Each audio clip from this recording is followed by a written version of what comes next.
Hello and welcome back to the channel. We are back after that disappointment of the Carabao Cup. It is back to League and European Cup games. Let's get into the month of March.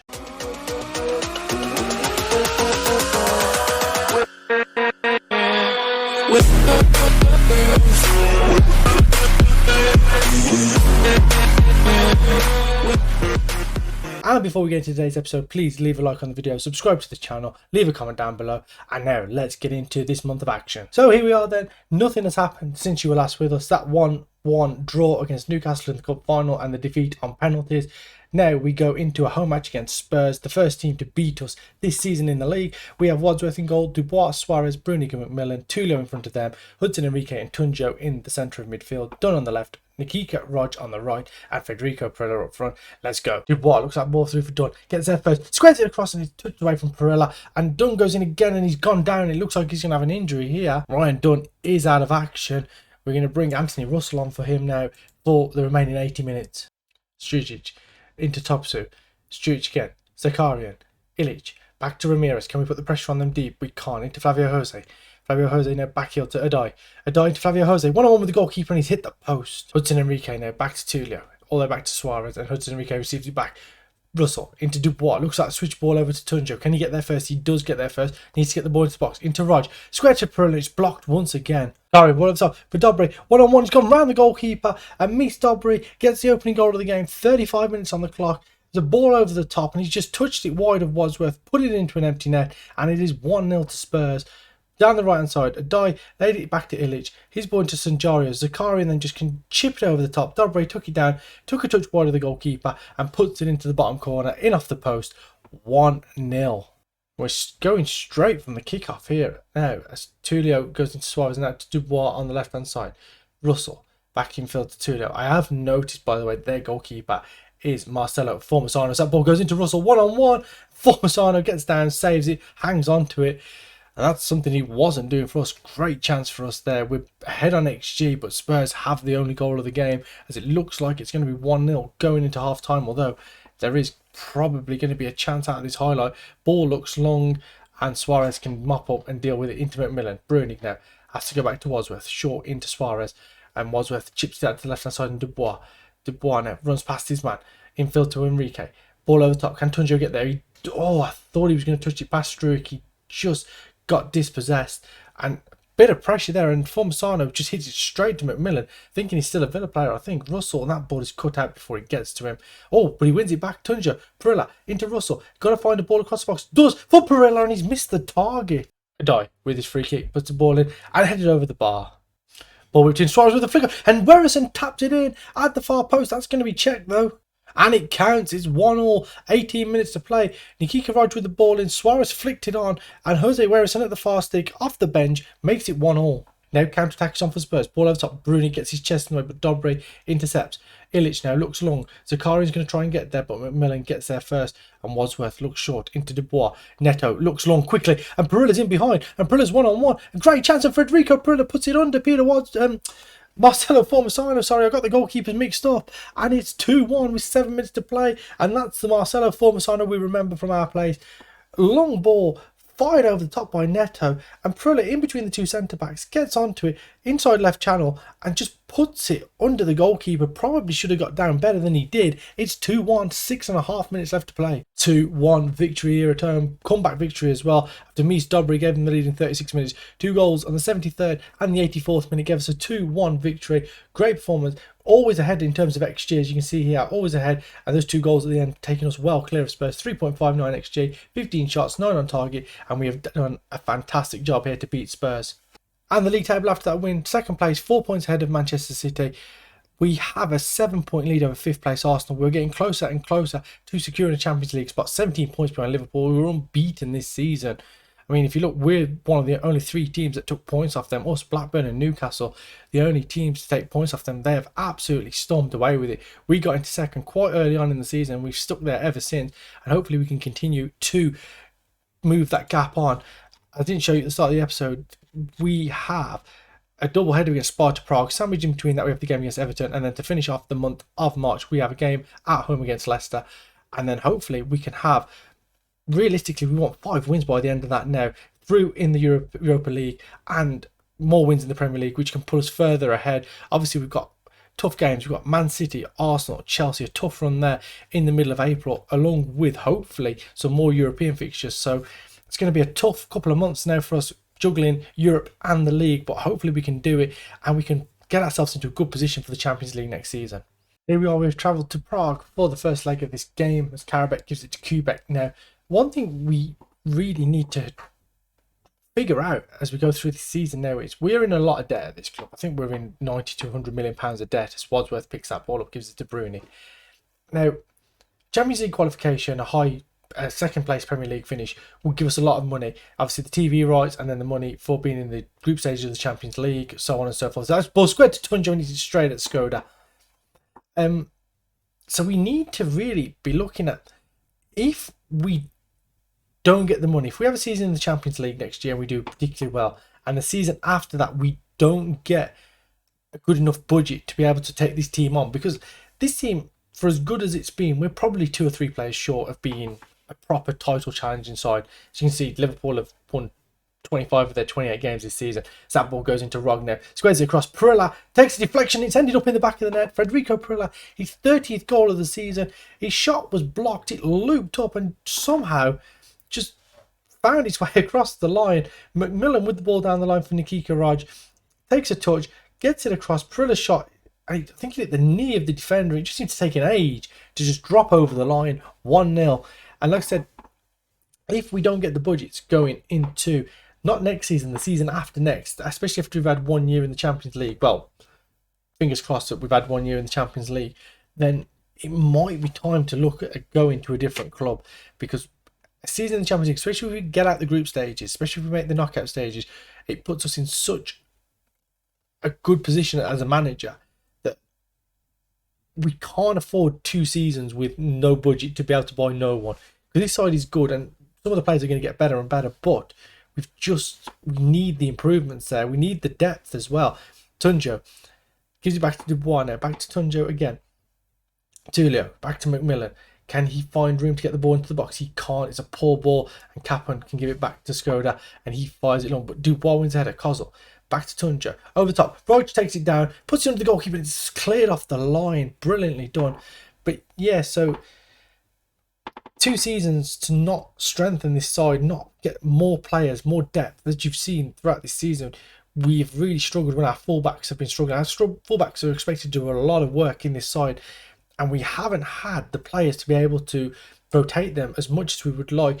That ball goes through towards Enrique. He hits a shot straight into the back of the net, top corner, 9th of the season for him, 2-0, and we are 1 foot into the quarterfinals of the Europa League. And as I was saying, we've brought in Li Xiao as a backup right back. We've got Camilo Paez training as a backup left back, but we need some high quality, out and out proper left and right backs, maybe some experience, and we haven't got that, and we need the money to be able to bring those in. It's some things we've got to look at in the summer, depending what money we've got, and we're 2-0 up at half time, so let's get into the second half. Third goal here would be absolutely ideal because we could rotate heavily for the next leg at home at Villa Park, especially with a 3-goal advantage. So that was a poor touch there, gave possession away, but the header from Humphrey there was to absolutely no one. Got no one past him, and he's just flicked it on, and we can pick the ball back up. Perella goes down, goes through for Enrique now, shot, and it's saved by Skoda. Kept with the ball in, and it's headed in by Popsil. It's 2-1. Membilan looking for this long throw. Veselic can take it down, has all the time in the world there, finds Carabao up the line for Humphreys. We've made changes, and all of a sudden, Sparta have got right back into this game after showing nothing in the first hour or so. We're in a little bit of trouble here. As that ball over top for Humphreys takes it down, it's 2-2. Oh my word, it's going to be checked. Goal is awarded, and the changes we have made has really hampered us here. Thought we were comfortable. Sparta Prague has showed absolutely nothing up until the first goal, and they've had 2 shots on target, 2 goals, and we're in some real trouble now. Ball through for Puska. He's through, 1-on-1, and Wadsworth gets down to his right hand side and saves it. Comfortable save for him there. The passing we've been playing lately has just been absolutely woeful. We haven't been able to make the simple passes. Thomas over the top for Kozel. What can he do now? Forced out wide, tries to pull it back, gives it to Werison. Infield to Tulio now. Back to McMillan. Forced back once more. He gives it back to Bruni. time to reset, find the right ball, into Everton, ball into the box, Perilla, oh, the volley, I thought it was going to find its way in, it's still 2-2. Talk about a game of two halves, 2-0 up at half time, we made a few subs, did weaken the side. We brought Hart on in the centre of midfield, we brought Thomas on at right wing, we also brought Jose Werson on at left back because we needed to rest some players. I thought we were comfortable, Prague had done nothing, and in that second half they had 3 shots on target and they scored 2 of them, and it's a 2-2 draw. It means we go back to our place, means we can't rotate anymore. We were ahead on XG for the whole game. I mean, even when Prague got the 2 goals, didn't even get up over the 1 mark, and it's a 2-2 draw. It's very disappointing. Now we have to deal with Everton before hosting Sparta in the second leg next week. Now then, for the weirdest reason, the Europa League quarterfinal and semi-final draws are today in between the first and second legs of the second round, which to me is utterly bizarre. So first up, it is the quarterfinal draw. Let's have a look. It's Shamrock Rovers or Standard Liège, and they'll play Sparta Prague or Aston Villa. That is a nice tie to have if we can make it through to the quarterfinals. Rest of the ties, Club3 or Sociedad play Betis or Lazio. Monaco or Stuttgart play Shakhtar or Bayer Leverkusen. Celtic or Arsenal play Dortmund or Rangers. That is a tough tie for any of those teams. I mean, you could potentially have a Celtic Rangers quarterfinal. I doubt it. I think you're looking at Arsenal, Borussia Dortmund, but even so, very, very interesting the way that has drawn out. And now for the semi-finals, so Shamrock, Standard Liège, Sparta or Villa will play, not bad, Monaco, Stuttgart, Shakhtar or Bayer Leverkusen, and then that means Club Brugge, Real Sociedad, Real Betis or Lazio will play Celtic, Arsenal, Dortmund or Rangers. So I'm not going to say it's an easy run to the final, but I mean, it could have been more difficult than what it is, but we need to make sure we dispatch of Sparta Prague next time out. And before we do that, let's get into this game against Everton. As Claes gets down, pulls it back to Escobar, and he somehow, how has that stayed out? It's hit the post. I think it hit both posts on the way through, and it looked like it was going to be a simple tap-in for the guy inside the 6-yard box, and it stayed out somehow, and it's still 0-0. All over the top. Kozl's in behind there. What can he do? Has to put it back. Pulls back for Werison, shot block, hits it again, and somehow it doesn't go in, and it didn't take a deflection. Poor miss there from Jose Werison. Ball through for Claes, and this time he scores. Jason Claes smashes it past Wadsworth, who didn't dive. It's 1-0 just inside half an hour. Well worked goal there. Notice that when we get the ball at the back, Everton are pushed very high up, really triggering that press. Suarez's tackle on Sims there, bounces back to Sims. He gets to the edge of the box now, pulls it back to Maikenko, Escobedo, Darbo. Back to Escobedo. Ball over the top for Sims. Surely he's offside there. Yes, the flag has gone up as he puts the ball into the net. Still 1-0. Well, you have them games sometimes. It's the first time this season where we've produced absolutely nothing. 6 shots, none on target. Everton had 3 on target. Got that 1 goal from Jason Claes. And we lose. And it's a poor defeat to take as well, especially as results haven't gone our way elsewhere. As you can see, Man City handed Liverpool their first defeat of the season. That means they go 1 point behind us. West Ham also won. They are now 3 points behind us. Arsenal, they beat Leicester, so they are now 4 points behind us. It's very, very tight now. We can't fall away now. We've had such a good run thus far. We cannot let it slip. Net on the left side. Ball through Perez is free. And it's saved by the goalkeeper. Kozl, outswinging corner. Whips that ball in. Headed away. Can he pick that back up? He does comfortably. Comes in field. Brunig gives it back to Tulio. Has to go all the way back to Miller. He gives it to Rogner. Switch ball to Kozl. Takes it down. It found its way in, and Thomas Kozl gets his 10th of the season. He's 1-0. He got the ball. I think he tried to play the shot or cross. It hit the defender, bounced back to him, and he had just a job of putting it in from a tight angle. He did just that. It is 1-0. Rog's ball over here. Kozl takes a touch. It's actually the touch that's pretty poor, actually. The defender slide, twitches it back into the path of Kozl, and he has a job from pretty much on the byline to slide it home, and he does just that. It is 1-0. And now as we approach the half an hour mark, we have a free kick here. Just left of centre. Kozl will take it, and Thomas Kozl gets his 11th of the season, and for the second time in this tie, we are 2 goals to the good, and we do once again have 1 foot in the quarterfinals of the Europa League. Ball over the top, Perilla's in behind here, 1-on-1, and it's straight at Skoda, out for a corner kick. We had a 2-goal lead in the first leg, and obviously we made the changes, which made us a hell of a lot weaker as that ball is over the top. Perilla's through, and Perilla has just lost his goal scoring form at the minute. It's 2-0 at half time.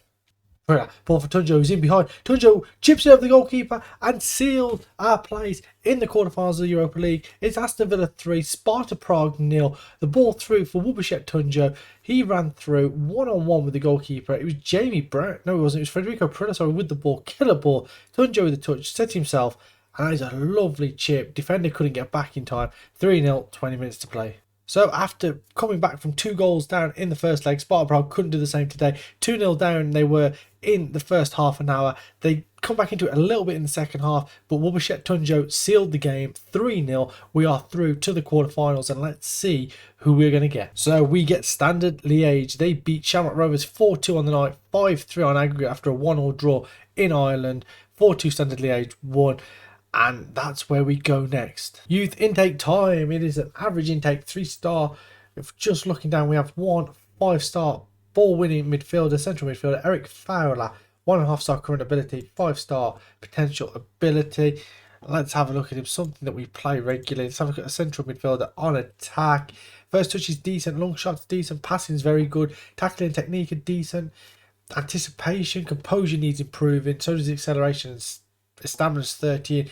Teamwork, vision and work rate are the 3 that really need some improvement in the mentors. But for a 15-year-old central midfielder on attack, I think he could be a decent player. He's currently a Vanarama National League level player. I just wonder, could improve a lot. Balance.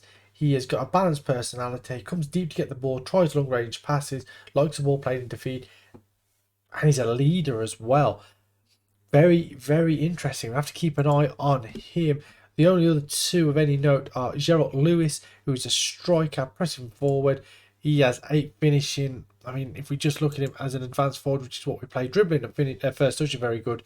Finishing needs improvement, passing and technique, both in single figures as well. So he's off the ball and his work rate. He has a fairly professional personality. Panorama North or South play. Decent acceleration, pace is decent as well. 5'7", very small striker. Again, 15. So we have to keep an eye on him. He will probably be, we'll side him up and he'll be in the youth team for next year. We'll definitely keep an eye on him. And the last one is Thierry Vernia, a Guadeloupean. He is a right fullback. And the right fullback we play is the inverted wingback on support. So let's just have a look at that. In terms of that, he's dribbling his first touch of 5 and 6. Not great. Not great on his technicals, mentals. His balance, jumping, reach and natural fitness are okay, but his acceleration, agility and stamina are pretty poor. In terms of his mentals, I'm not so sure. Decent work rate, again, fairly professional player. Lacks the speed. Again, he'll come into the youth side. We'll keep an eye on him, just see what he does, but I don't expect too much out of that. And then apart from that, there's a couple of 3-star potentials. Danny Bettis, 1-star current ability, 3-star potential. So is Keith Janes. We are underway here in the final game of this episode. Need to win here, get back to winning ways in the league after that defeat against Everton. We didn't put in a good performance in the last league game. Obviously, it was very dominant in the 3-0 victory over Sparta Prague. Was expected as well. So just need to make sure we turn up today. As Dubois now on the left hand side, got to find a ball ahead of him, but there was no one running on, which was disappointing there. As Brown now goes into Thomas, back to Brown. Again, it's a weakened team. Ball through to Werison now into the box. Oh, great save by Alte, keeps it out at his left hand side. Got down well there, good strong hand, and the corner will be taken by Hudson Enrique. He puts it in. Brown with a woeful header. Yavos into the box on his right foot and smashes it straight at Wadsworth. He tips it over the bar. First real chance for Leicester in this game. And Wadsworth was equal to it as the corner comes in, headed over the bar. Enriquez looks at ball. Nascimento takes it down past McMillan. Nascimento and Wadsworth once again is equal to it. Dubois, we're over the top. Jose Werison takes it down. Altai gets down to his left, and that was a really good chance for Jose Werison to get the goal. And Chuku, CK gets up and wins that header. Jose Werison into Enrique. Fires over. Wubashet Tunjo's in behind. Wubashet Tunjo! That's why he's not a striker. Well, what a bad game to end the episode. 0-0 draw. We got 2.08 XG, 13 shots played, 10, 8 on target against their 4. There's just nothing in it. Tunjo had a great chance right at the end there, running through, showing why he's not a striker. We end the episode with a 0-0 draw. Very disappointing, but we're going to have a look at the league table, and we're going to have a look when we're going to come back for in the next episode. So the plan moving forward is to show the last 8 league games of the season, along with the 2 Standard Liège games, hopefully some more games in terms of the semi-finals of the Europa League and hopefully the final of the Europa League as well. We will fit them into maybe 2 or 3 different episodes. That will be next week. If you enjoyed today's episode, please leave a like on the video, subscribe to the channel, leave a comment down below, and let's push on. We're heading towards episode number 100 of this series. Let's push on towards that. Thank you for watching. I'll see you next time. Goodbye.